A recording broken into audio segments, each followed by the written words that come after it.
तुमसे विवाह करना चाहता हूं।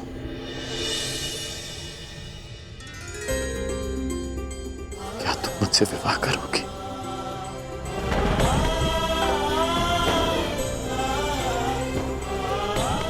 हाँ, वृषाली राधे कर्ण से विवाह करेगी।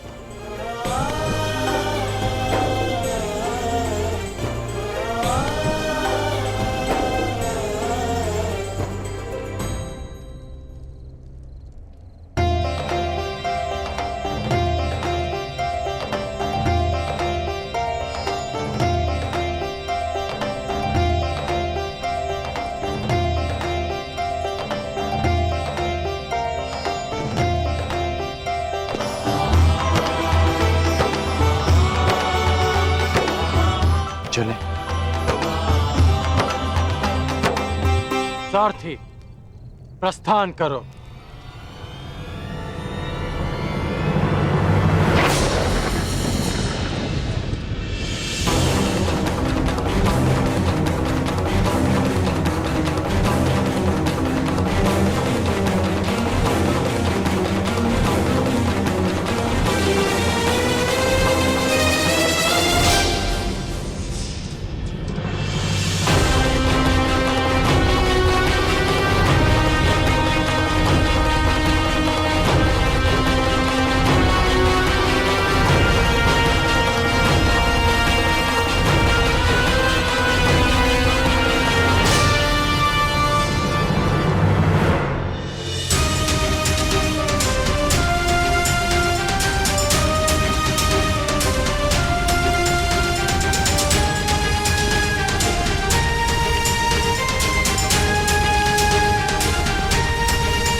वैशाली,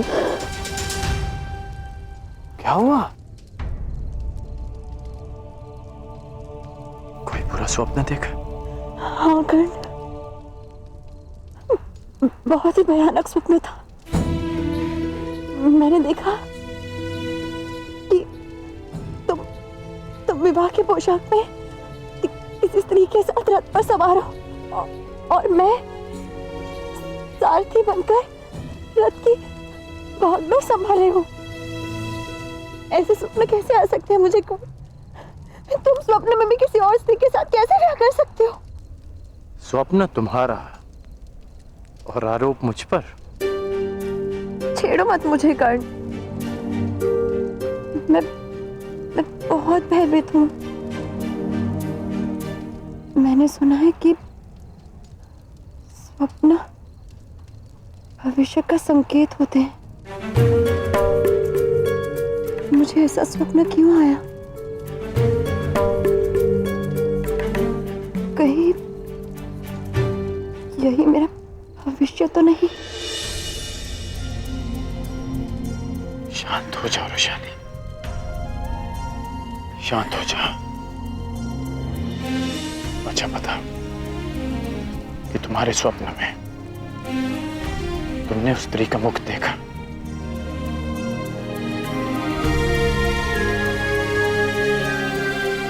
तो फिर तुम कैसे कह सकती हो कि वो कोई और स्त्री थी? तुमने ठीक कहा कि स्वप्न भविष्य का संकेत होता है। यदि हम जीवन को रथ मानकर चलें,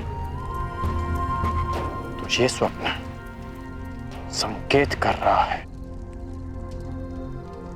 कि इस राधे कर्ण की जीवन संगनी भी तुम हो और सारथी भी तुम।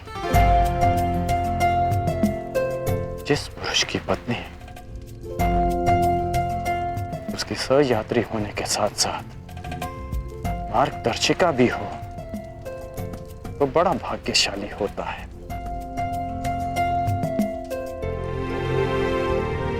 मैं बहुत भाग्यशाली हूं वृषाली।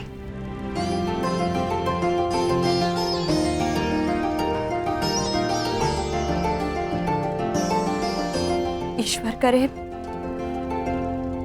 इस स्वप्न का संकेत वही हो जो तुमने समझाया। नहीं जो मैंने समझा। आज के लिए पर्याप्त समझ लिया रोशाली। अब भोजन कर लेते हैं ताकि भोर तक अंग पहुंच सके।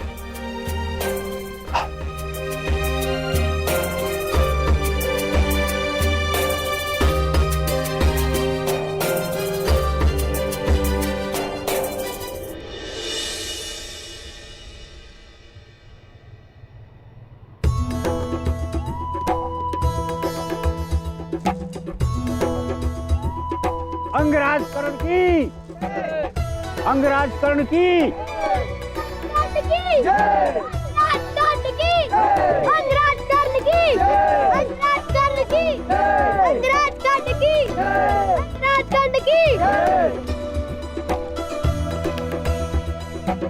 अंग अपने राजा का स्वागत करता है। आप अति शीघ्र लौट आए अंगराज। हाँ, क्योंकि आप सबको शुभ सूचना देनी थी। मैंने विवाह करने का निश्चय कर लिया।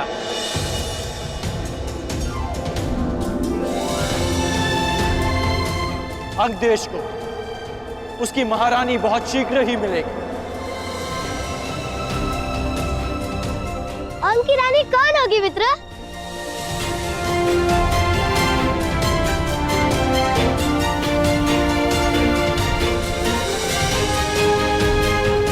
वो शीघ्र ही यहां आएंगी मित्र, स्वयं देख लेना। तो आपने अंग को महारानी देने का कौन सा दिवस निश्चित किया?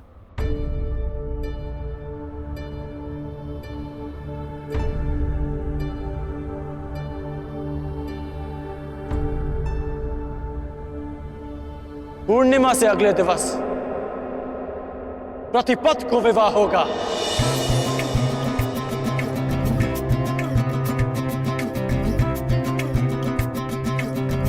मेरे जीवन का सबसे सुंदर दिन प्रारंभ होगा। तो दिवस तो अति अल्प रह गए हैं। मित्रों, चलो अपने राजा के विवाह की तैयारियां शुरू की जाएं। चलो चलो चलो।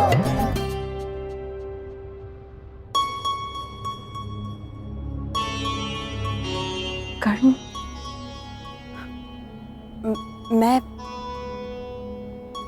मैं सोच रही थी कि बिना माता पिता के विवाह,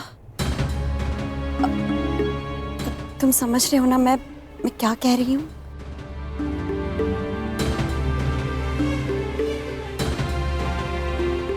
रोशाली, हमारा विवाह माता पिता के आशीर्वाद से ही होगा। मैंने माता और पिताश्री को यहां आने का संदेश दे दिया है और तुम्हारे पिताश्री को भी निमंत्रण भिजवा दिया है रोशाली।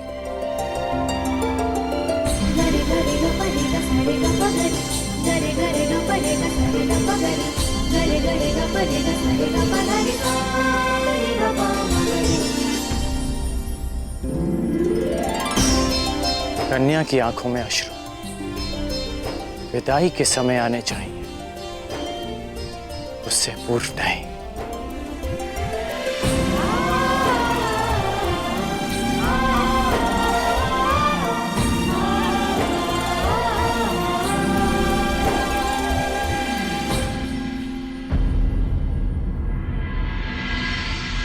तो तुम भी स्वयंवर में जाना चाहते हो पुत्र?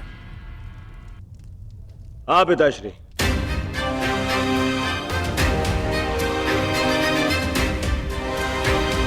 नहीं कुमार, ये नियम के विरुद्ध है।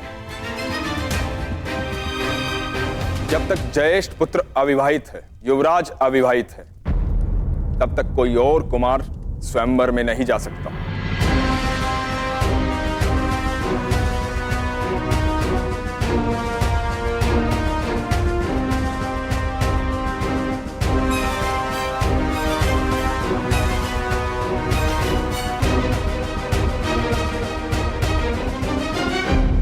आज अविवाहित है, तब तक कोई और कुमार स्वयंवर में नहीं जा सकता। विदुर महोदय, ये कौन सा नियम है कि एक पुत्र अपने पिता से मन की बात भी ना कह सके? और रही बात राजनियम की, तो सम्राट राजनियम बनाते हैं, वो स्वयं उसके अधीन नहीं होते। उनकी कही हर बात अघोषित नियम है। और अकारण विवाद क्यों करना है दुर्योधन? ना बात यदि युवराज की है तो उन्हीं से पूछ लेते हैं। क्यों युवराज युधिष्ठिर? जहां तक मैं समझता हूं, आप अपने अनुज का यह निवेदन अस्वीकार नहीं करेंगे।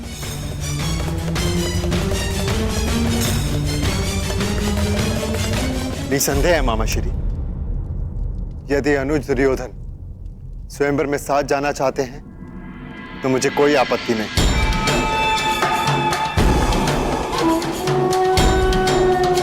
उन्हें अपने साथ ले जाकर मुझे प्रसन्नता होगी।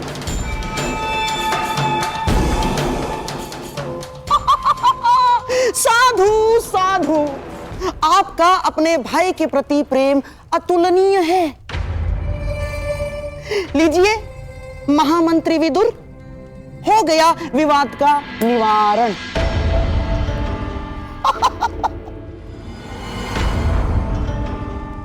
अब दोनों भाई प्रसन्नता पूर्वक स्वयंवर में जाएंगे, और यदि कुमार दुर्योधन साथ रहेंगे तो युवराज युधिष्ठिर की सुरक्षा भी हो जाएगी। और अपने भ्राताओं की सुरक्षा के लिए मैं साथ जाऊंगा ज्येष्ठ पिताश्री।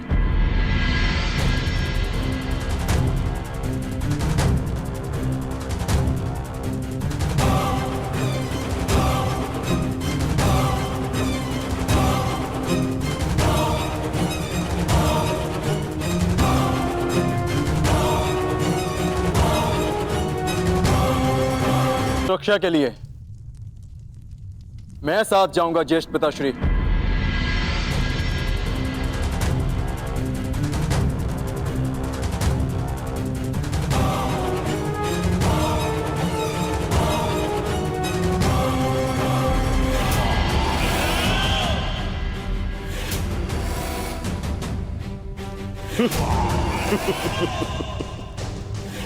स्वागत है अर्जुन, स्वागत है तुम्हें।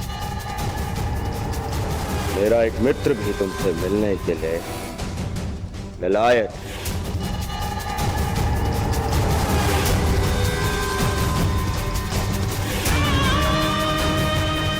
विशेषता इस हस्तिनापुर के बाहर, वो भी हमारे साथ चलेगा।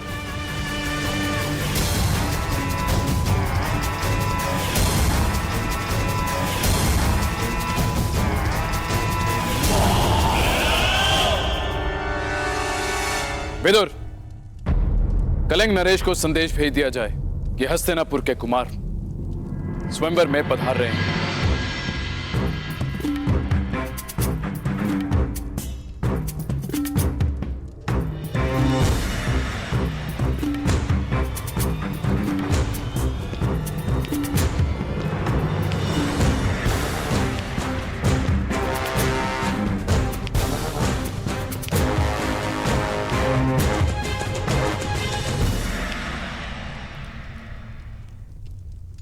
मामा, आपने कहा था ना कि कर्ण युद्ध का पासा है, षड्यंत्र का नहीं। हाँ। तो अब इस पासे को अंग से बुलाने का समय आ गया है।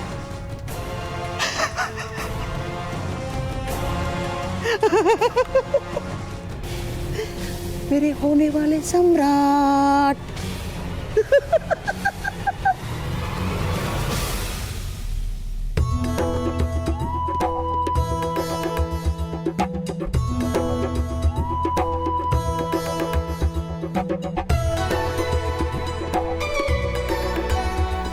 देख रहे हो कर, कितने सुंदर फूल है ना। हम हमारे विवाह में ऐसे ही पुष्पों से सज्जा कर रहे हैं।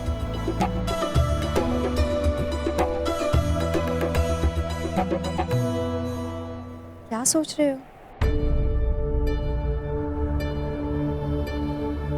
सोच रहा हूं कि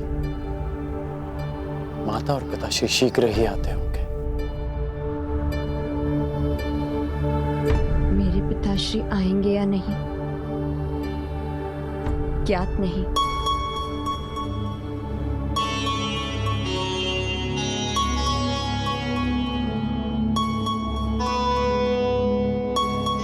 अच्छा एक बात बताओ, क्या सोचा है तुम? विवाह के पश्चात तुम्हारा घर कैसा होगा? पहली बात, वो मेरा घर नहीं हमारा घर होगा। और दूसरी बात, वो भले छोटा होगा परंतु सुंदर होगा। भित्तियों पर सुंदर सुंदर कलाकृति, दोनों पर कलाकृतियां, श्वेत और दूसरे रंग की यवनिकाएं, और खिड़की से ऐसा दृश्य होगा जहां से सूर्य भी दिखे और चंद्रमा भी। और हाँ, ऐसे सुंदर और सुगंधित पुष्प सज्जा हो। और हे ईश्वर, पुष्प सज्जा का कार्य अधूरा पड़ा है। तुम भी ना मुझे बातों में उलझाकर ना स्वयं कुछ करते हो ना मुझे कुछ करने देते हो। कहाँ मैंने सोचा था कि तुमसे पुष्प सज्जा में सहायता लो, परंतु तुम जैसे कठोर योद्धा कहाँ से इन कोमल से पुष्पों को समझेगा।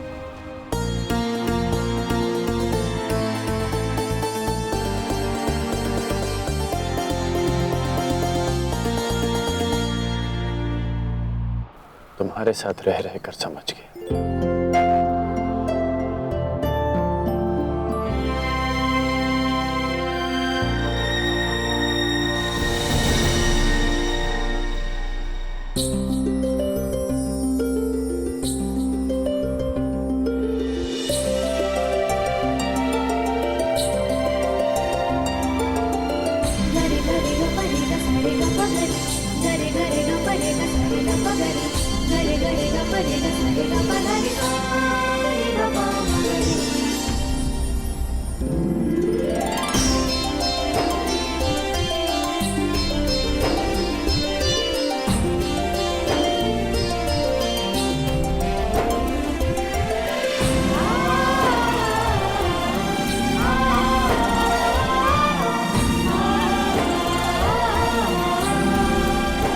कैसा लगा मेरा प्रबंध?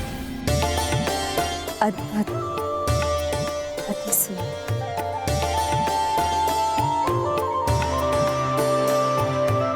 हमारा प्रेम इन फूलों की तरह रहेगा, अद्भुत और अति सुंदर, जो सारे संसार को सुगंधित कर देगा। परंतु इन पुष्पों का एक गुण नहीं होगा हमारे प्रेम। वो क्या? ये हमारा प्रेम कभी मुरझाएगा नहीं।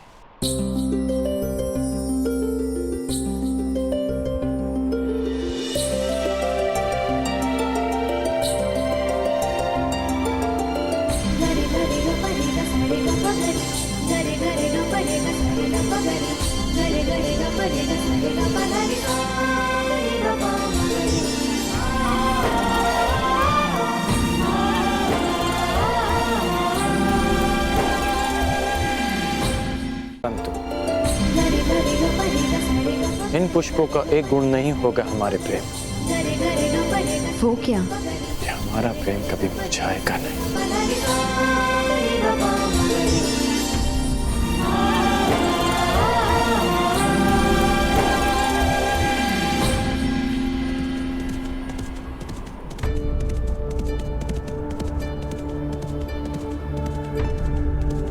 रथ आने की ध्वनि है। प्रतीत होता है काका काकी आ गए। कदाचित मेरे बाबा भी।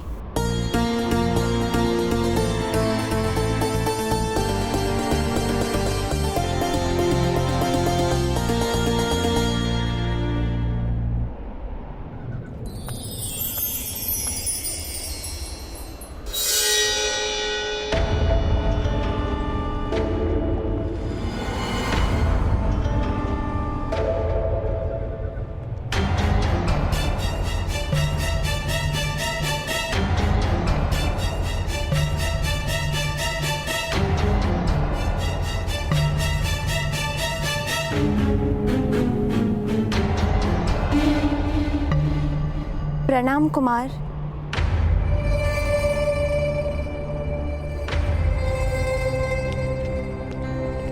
मित्र दुर्योधन, यहाँ अचानक?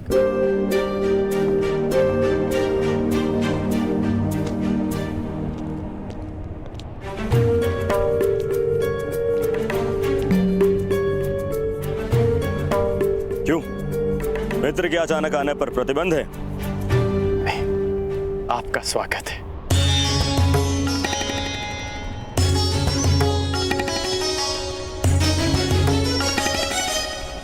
कैसे हो मित्र? आश्चर्यचकित हूं। आने का संदेश तो दिया होता मित्र, कम से कम स्वागत का प्रबंध तो कर लेता। स्वागत के समय नहीं है मित्र, हमें अभी और इसी समय कलिंग की ओर प्रस्थान करना है। चलो। अचानक कलिंग?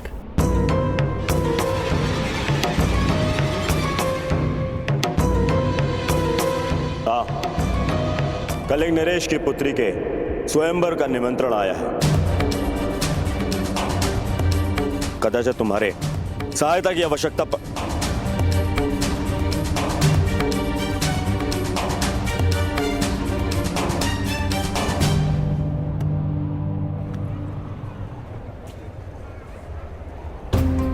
अब इसे क्या हुआ है? तो वृषाली और मेरा विवाह होने वाला है। तुम्हें भी निमंत्रण भिजवाया है मित्र। विवाह? कब है विवाह? पूर्णिमा के अगले दिन। तो मुझे लगा था कि अगर तुम मेरे साथ में चलोगे तो उचित होगा, परंतु तुम्हारा विवाह भी है।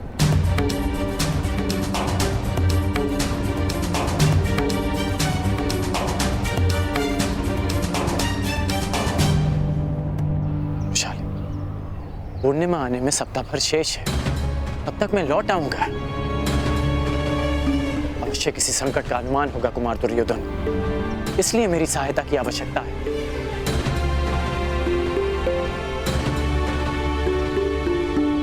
समझने का प्रयास करो वृषाली, मैं कुमार दुर्योधन का ऋणी हूं। उन्होंने मेरा लक्ष्य प्राप्त करने में मेरी बहुत सहायता की और आज उन्हें सहायता की आवश्यकता है।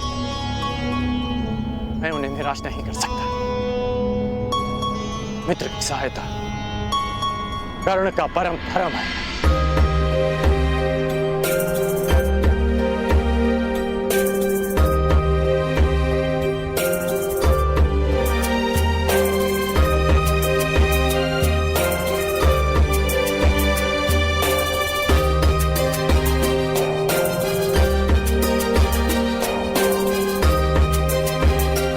कर्ण और कर्तव्य दोनों की राशि एक ही है राधे।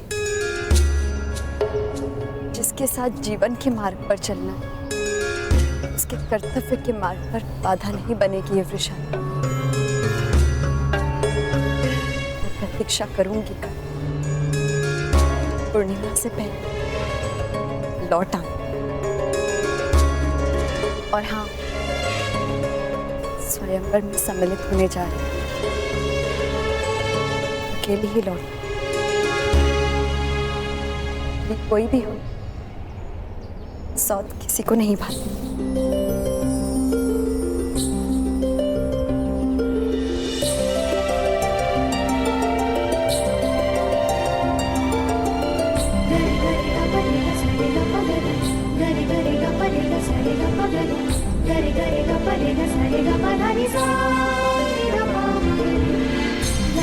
कर्ण और कर्तव्य की राशि एक,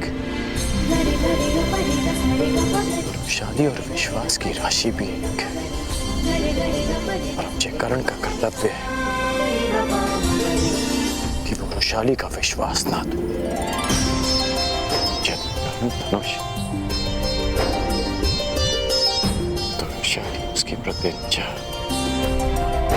ये साथ कभी नहीं छूटेगा। जानती हूँ कर्ण, तुम जाओ,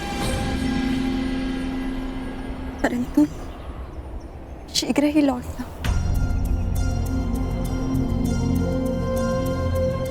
क्योंकि ये प्रेम बड़ा विचित्र है। चंद्रमा घटता भी है, बढ़ता भी है, परंतु प्रेम में प्रतीक्षा और शंका केवल बढ़ती है। पूर्णिमा तक लौट आना कर इस प्रतीक्षा को अमावस्या की अंतिम रात न बना दे। इस राधे कर्ण का विवाह पूर्णिमा के अगले दिवस ही होगा,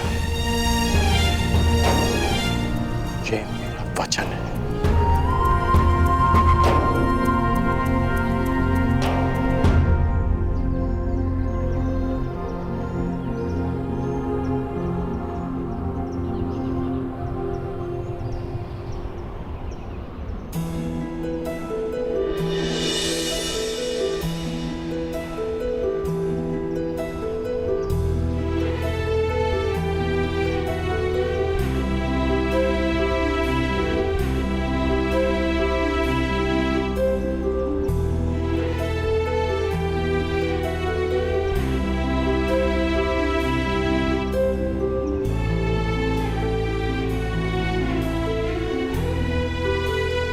ईश्वर करे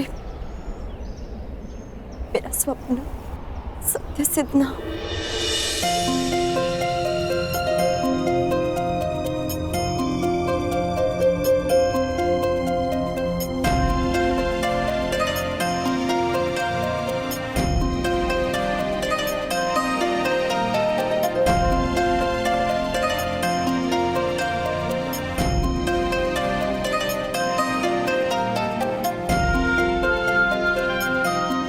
हे प्रभु, मेरा सपना सत्य सिद्ध हो। सुप्रिया,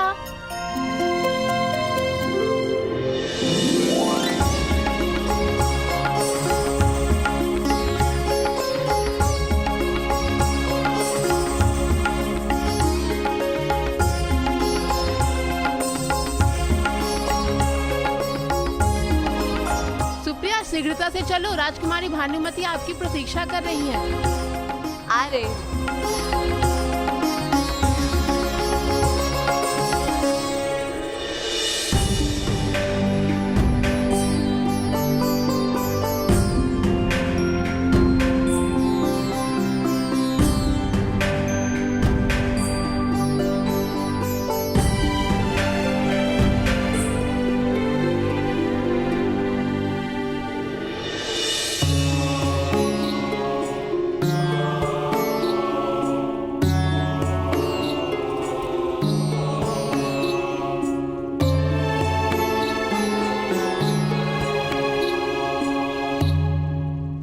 रहने दो, तुमसे नहीं होगा।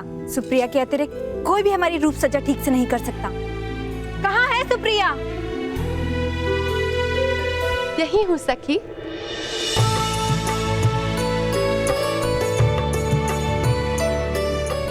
सुप्रिया, कहाँ थी तुम सुप्रिया? थोड़ी सांस तो लेने दिया करो। कभी कभी मैं सोचती हूँ कि तुम्हारे विवाह के पश्चात मेरे बिना क्या होगा तुम्हारा। होना क्या है, मैं तुम्हें अपने साथ लेके जाऊंगी। क्या हुआ, इतनी चकित क्यों हो गई हो? सखी, स्वप्न। मैंने एक स्वप्न देखा। मैंने देखा कि मेरा भी विवाह हो रहा है। अच्छा, तो तुमने अपने वर को देखा कि नहीं? नहीं, उनके मुख पर सूर्य जैसा तेज था।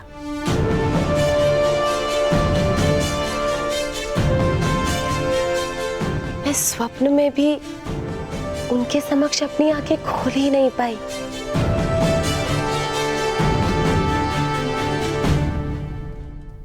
तो फिर सपने ने देखा क्या? बस यही कि उन्होंने अपना पग जहां रखा वहां पुष्प खिला। ओहो, तो तुम्हारे मन में भी प्रेम के पुष्प खिलने लगे हैं। कहीं ऐसा ना हो कि मेरे स्वयंवर में अपने लिए वर ढूंढने लग जाओ।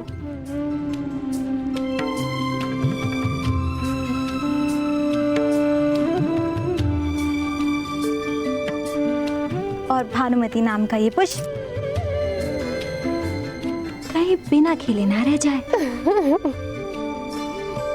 अरे हंस क्या रही हो? सोचो, स्वयंवर में अगर तुम्हारा सपना साकार हो गया तो?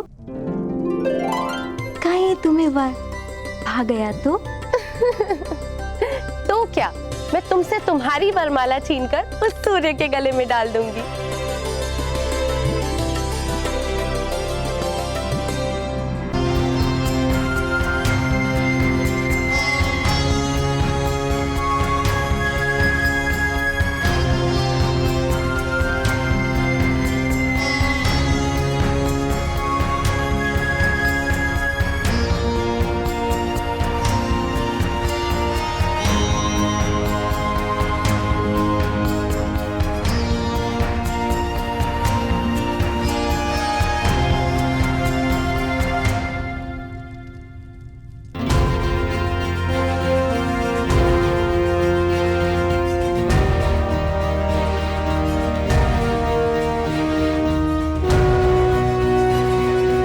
राजप्रसाद हस्तिनापुर जितना विशाल ना सही, किंतु सुंदरता में कम भी नहीं।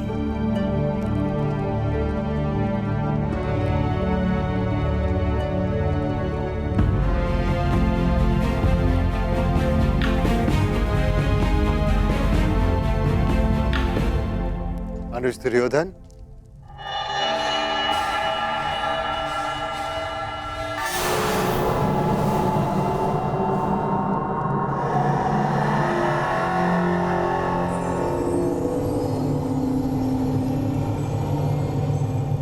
आप तो बहुत शीघ्र ही आ गए। मुझे तो लगा कि आप अंग से होते हुए आएंगे, इसीलिए आपको विलंब होगा।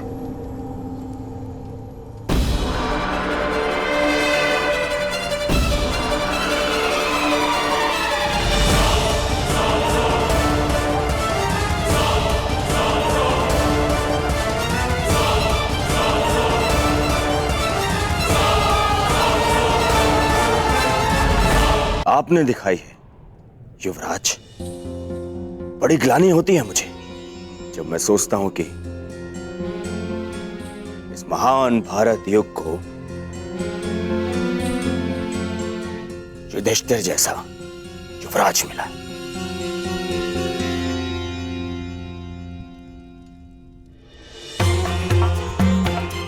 पहले आपने अर्जुन की सहायता से युवराज का मुकुट तो धारण कर लिया, अब इसका भार भी संभाला नहीं जाता क्या आपसे?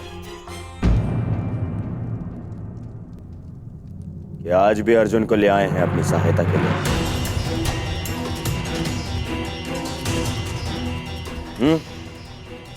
मैं यहां भ्राता युधिष्ठिर के लिए नहीं, आपके लिए आया हूं दुर्योधन।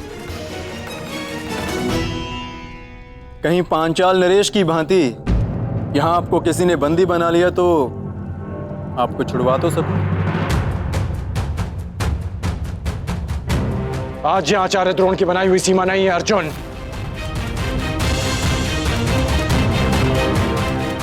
आज दुर्योधन के साथ कर्ण भी प्रस्तुत है, जो उनकी हर शत्रु से रक्षा करने में समर्थ है,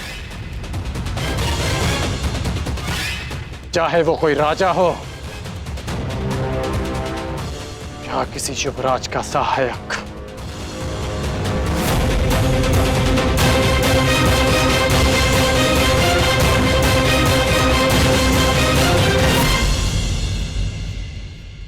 तो क्यों ना अधूरा द्वंद्व यहीं पूरा कर लिया जाए कर्ण। ना ये रंगभूमि है ना ये रणभूमि है। मैं यहां तुमसे द्वंद्व नहीं करने आया अर्जुन, मैं यहां अपने मित्र की सहायता करने आया हूं।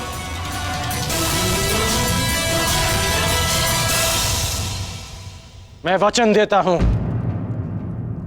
कि पहला बाण मैं नहीं चलाऊंगा, परंतु यदि किसी और ने आक्रमण किया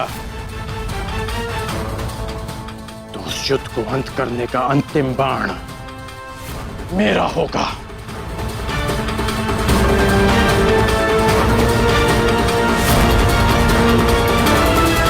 शांत अनुज, ये मत भूलो कि हम यहां पर ना तो प्रतिस्पर्धी हैं और ना ही शत्रु।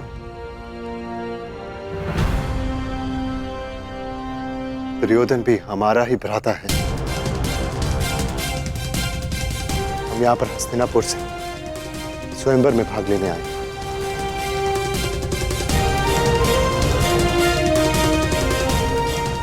अनुज दुर्योधन, हम यहां से हस्तिनापुर की राजवधु लेके जाने आए। इसीलिए इससे कोई अंतर नहीं पड़ता कि वरन आपका हो या मेरा।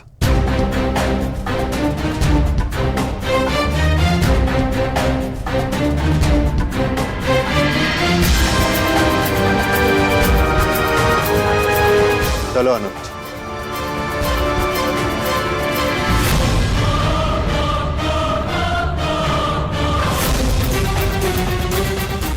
चलो।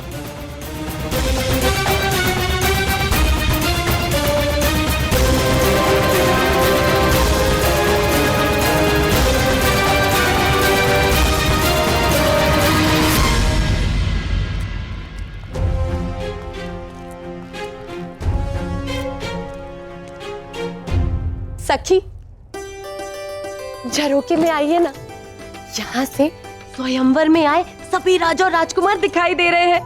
चलिए। नहीं सखी, राज्यसभा में आपको इतना समय नहीं मिलेगा, इसलिए अभी इन राजाओं और राजकुमारों को अच्छे से देख लीजिए। वर चुनने में सरलता होगी आपको। इतने सारे राजकुमारों में से किसी एक का चयन करना कोई आसान कार्य तो नहीं है ना? इतना कठिन भी नहीं है सखी। एक काम करती हूँ, मैं देख के आती हूँ और फिर आपको बताती हूँ कि किससे विवाह करना चाहिए। हाँ? चलो कर्ण, हम वहां बैठेंगे। क्षमा करना मित्र, मैं यहां अवश्य तुम्हारे साथ आया, परंतु मैं स्वयंवर में भाग नहीं ले सकता। ये स्थान तुम्हारे लिए है। तो तुम क्या करोगे? मेरा कार्य तुम्हारी रक्षा करना है। मैं इस महल का निरीक्षण कर आता हूं।